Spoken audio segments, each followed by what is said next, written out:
సోదోయమ్మ సోది సోది చెబుతానమ్మ సోది ఎరుకోయమ్మ ఎరుక ఎరుక చెబుతానమ్మ ఎరుక జరిగేది చెబుతాను జరగబోయేది చెబుతాను ఎవరి మనసులో ఏమున్నదో ఇట్టే చెబుతాను ఎరుకోయమ్మ ఎరుక సోదోయమ్మ సోది.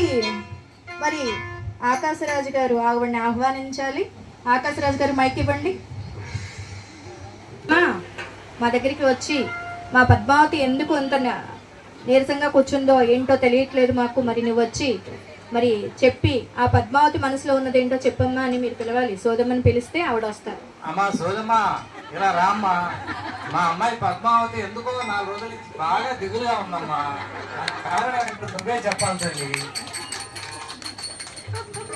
పద్మావతి దేవి వచ్చి ఎదురుగా కూర్చోవాలి, ఎదురు కూర్చోవాలి.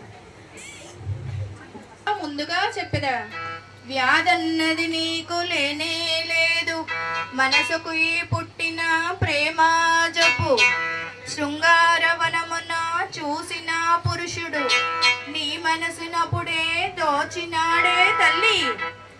6 అడుగుల అందమైన వాడు నిన్నే కలుస్తూ వచ్చినాడే తల్లి.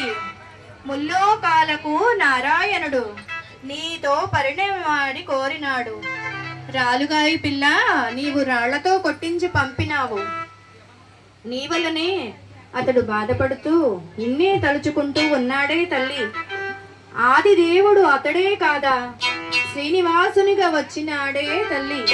నీ పరిణయమే తప్పక జరుగుతుంది, నీ దిగులంతా తీరిపోనే తల్లి.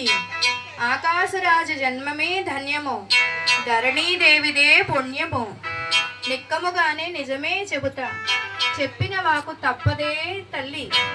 ఇప్పుడొక సత్యము చెబుతా వినుడు, ఇంకొక గడియ తదుపరీచుటకు యోగిని మాత ఒకరు వచ్చి పెండ్లి ముచ్చడలాడదరే తల్లి.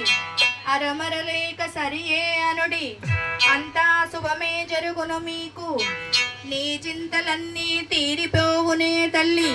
శీఘ్రమే నీ కళ్యాణం జరుగునే తల్లి.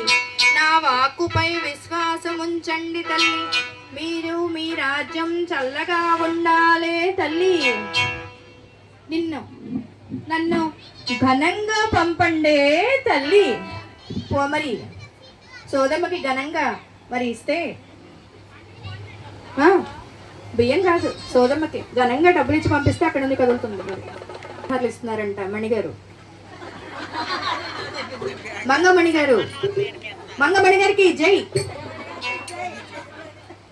500 ఇచ్చారండి. మరి సోదమ్మ జాగ్రత్తగా వెళ్ళిరా,